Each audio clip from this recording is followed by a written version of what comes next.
अस्सलामुअलैकुम वरहमतुल्लाहि ताला वबरकातुहू। मोहतरम नाज़रीन, उम्मीद है आप ज़रात खैर वाफ़ियत से होंगे, काफ़ी अच्छे होंगे। मोहतरम नाज़रीन, आज मैं कसम के ताल्लुक़ से कुछ बातें आपके सामने करूँगा। इंशाअल्लाह मुझे उम्मीद है कि आप ज़रात समझ पाएंगे, इसलिए कि कुछ दिन पहले एक सवाल किया गया था कि माँ कसम खाना कैसा है। तो इंशाअल्लाह इसके ताल्लुक़ से मैं कुछ बातें लेकर के आया हूँ जो आपके सामने रखूँगा। इंशाअल्लाह आप उसे समझेंगे और उस पर अमल भी करेंगे। तो सबसे पहली चीज़ आप याद रखें कि कसम अगर शरई रूह से देखा जाए तो कौन कसम शरीयत में दुरुस्त है और कौन कसम दुरुस्त नहीं है। यानी कौन सा कसम किसी बंदे को खिलाया जाए या कौन कसम नहीं खिलाया जाए।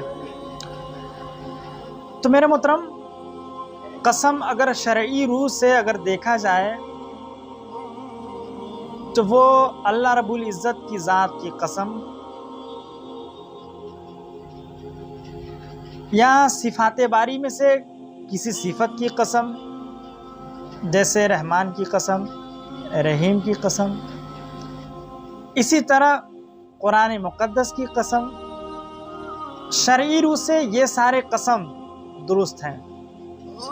यानी किसी बंदे ने अगर चोरी किया, अगर मुझे उसे कसम दिलाना है तो कौन सा कसम दिलाएं। तो उलमा इकराम फरमाते हैं कि रब तबारक व तआला की ज़ात की कसम दिलाया जाए, या सिफ़ात बारी में से किसी सिफत की कसम दिलाई जाए, या फिर कुरान मुक़द्दस की कसम, और भी उलमा इकराम ने बयान फरमाया है। इन सारी चीज़ों की कसम अगर दिलाया जाए तो वो दुरुस्त है।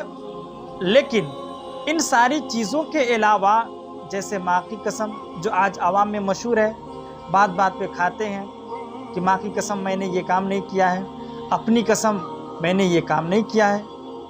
तो मेरे मोहतरम, ये शरई रूह से ये कसम है ही नहीं। यानी किसी बंदे ने ये कसम खा लिया कि माँ की कसम, अपनी कसम मैंने ये काम नहीं किया है, और हालांकि उसने ये काम किया है।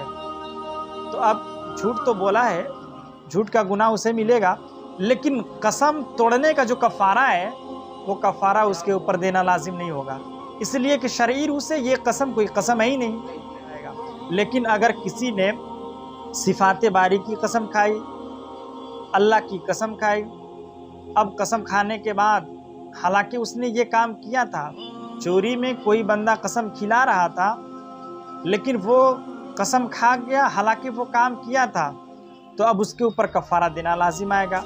तो कसम के कफ़ारे के बारे में, यानी किसी बंदे ने चोरी किया, उसे कसम खिलाया गया, वो कसम खा लिया, तो उस पर कफ़ारा लाजिम होगा। तो इसके बारे में रब तबारक व तआला ने कुरान मुक़द्दस में बयान फरमा दिया है कि कसम तोड़ने का कफ़ारा ये है कि बंदा एक ग़ुलाम आज़ाद करे, या तो 10 मिस्कीनों को खाना खिलाए, या 3 दिन पैदर पे रोज़ा रखे। तो मसला चूँकि ग़ुलाम का रिवाज नहीं है, तो बंदा ग़ुलाम आज़ाद करने से कासिर है, तो 3 दिन रोज़ा रखेगा, या तो 10 मिस्कीन को 2 टाइम खाना खिलाएगा। लिहाजा जो लोग कसम तोड़ते हैं तो उन पर कफ़ारा लाजिम होता है। तो अगर इन 3 चीज़ों में से किसी एक चीज़ को अगर करते हैं, यानी रोज़ा रखते हैं या 10 मिस्कीन को खाना खिलाते हैं, तब तो वो बरी ज़िम्मा हो जाएंगे, वरना उनके वो गुनहगार होंगे, उनके ऊपर लाजिम है कि वो बंदा कसम का कफ़ारा अदा करे। तो मेरे मोहतरम, लेकिन ये चीज़ें कब हैं?